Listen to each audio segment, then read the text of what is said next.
So guys আজকে হচ্ছে বিয়ে, পিঙ্কুর বিয়ে। তো এই যে দেখো রেডি হয়ে গেলাম, এরপরে যাব যেখানে ও বসে আছে স্টেজের কাছে। তো চলো পুরো ব্লগটা দেখতে থাকো। এটা হচ্ছে আজকে আমার ফুল লুক।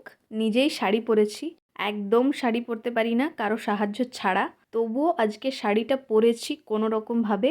কীরকম হয়েছে, কীরকম দেখতে লাগছে অবশ্যই কিন্তু জানিও কমেন্ট করে। আর এই যে চলে এসেছি স্টেজে, গিফটের পর্ব চুকিয়ে ব্রাইডের সাথে অনেক অনেক ভিডিও ফটো তুলে নিলাম।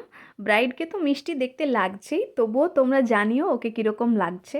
যেখানে ও স্টেজে বসেছিল তার সামনে এই পুরো জায়গাটা এরকম ডেকোরেশন করা হয়েছে, খুবই সুন্দর দেখতে লাগছিল জায়গাটা।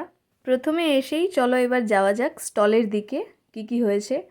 তো এই যে প্রথমেই খেলাম ঘুগনি, তারপরে কফি, গরম গরম কফি আস্তে আস্তে চুমুক দিয়ে শেষ করলাম। আর এখানে এই বড় স্ক্রিনটাতে শ্যুটে যা যা ভিডিও করা হয়েছিল সেগুলো দেখানো হচ্ছিল।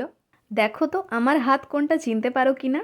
তারপর রাত্রের খাওয়া দাওয়া সেরে ফেললাম। আর মেন কোর্সে কী খেয়েছি সেটা তো আগের ভিডিওতেই শেয়ার করেছি তোমাদের সাথে।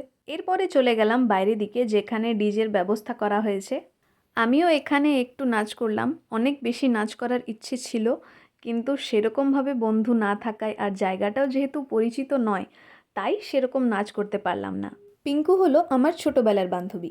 ছোটোবেলা বলতে ক্লাস 11-12-এ আমরা একসাথেই মেসে থাকতাম। আর আমার বাড়ি থেকে ওর বাড়ি কিন্তু অনেকটাই দূরে, তাই অনেকেরই প্রশ্ন ছিল যে কেন আমি এত দূর একা একাই ওর বিয়েতে চলে গেছি। আসলে আমাদের বন্ধুত্বটা এতটাই ভালো যে এত দূর হওয়া সত্ত্বেও আমি ওর বিয়েতে চলে গেছি।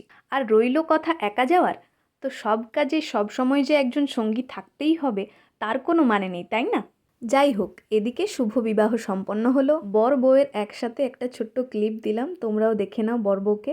তারপরে সকালবেলা হবে আশীর্বাদ, আর আশীর্বাদ হতে হতে আমিও বেরিয়ে পড়লাম, কারণ আমাকেও সকাল সকাল বাড়ি যেতে হবে। তো চলো, ভিডিওটা কীরকম লাগলো অবশ্যই জানিও। আজকের মতো টাটা, দেখা হবে নেক্সট ভিডিওতে।